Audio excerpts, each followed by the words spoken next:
Karen Hickenbottom, and I believe I can change the world through the cohort model of professional development.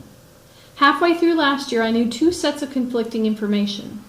First, research clearly showed that increasing access to technology does not relate directly to increasing student learning. And yet districts around us were moving toward one-to-one programs, and our teachers, including myself, were asking for more access. The second thing I knew was that although technology is all around us and is changing the way we live and work, it hasn't significantly impacted teaching practice or student learning. No article I read that condemned technology in the classroom suggested that we not teach with it, although they did caution about moving too fast or jumping immediately to the next shiny toy.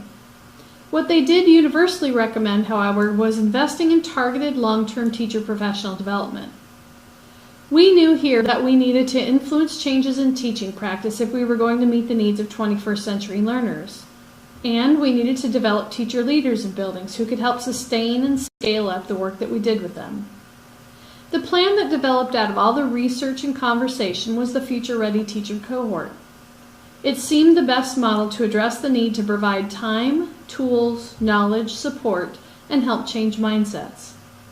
Time is always the biggest factor, and we met regularly over the course of the year to allow teachers time in between new learning to try things out or just think about them.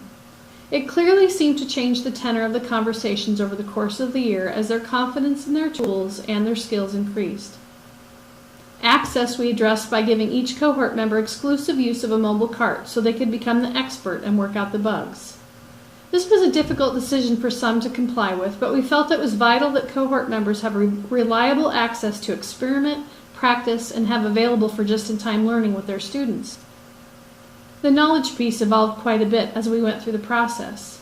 We used the SAMR model to frame our discussions about technology integration, but soon realized it lacked the practical application piece that helps put philosophy into practice.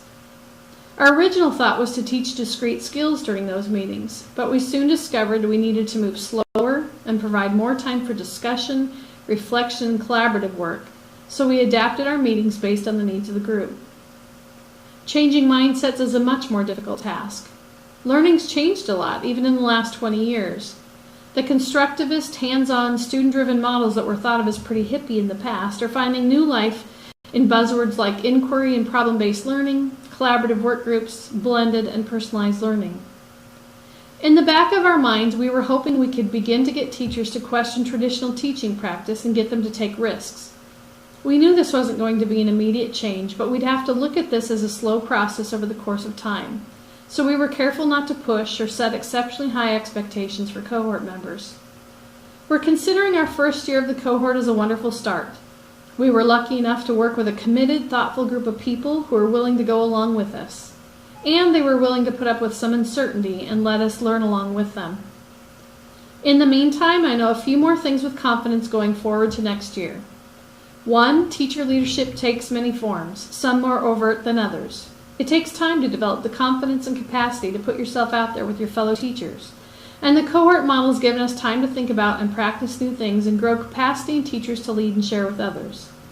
2nd, we need some clarity and a shared understanding of what students need to learn and what experiences they need to have at what grade levels.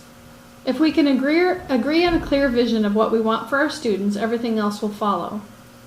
3rd, we need to define or develop a model that makes it easier to take the philosophy of technology integration to the practical steps of making it work in the classroom.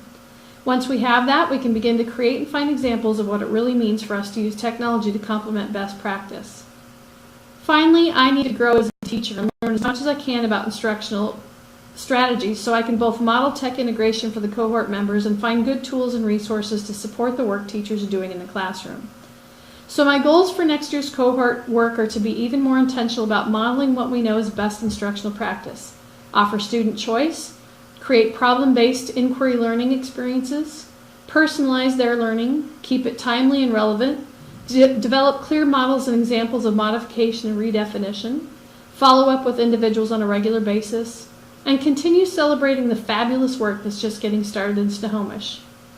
I can change the world with the cohort model because every teacher who provides amazing, technology-rich, creative experiences in their classrooms will change their students' lives.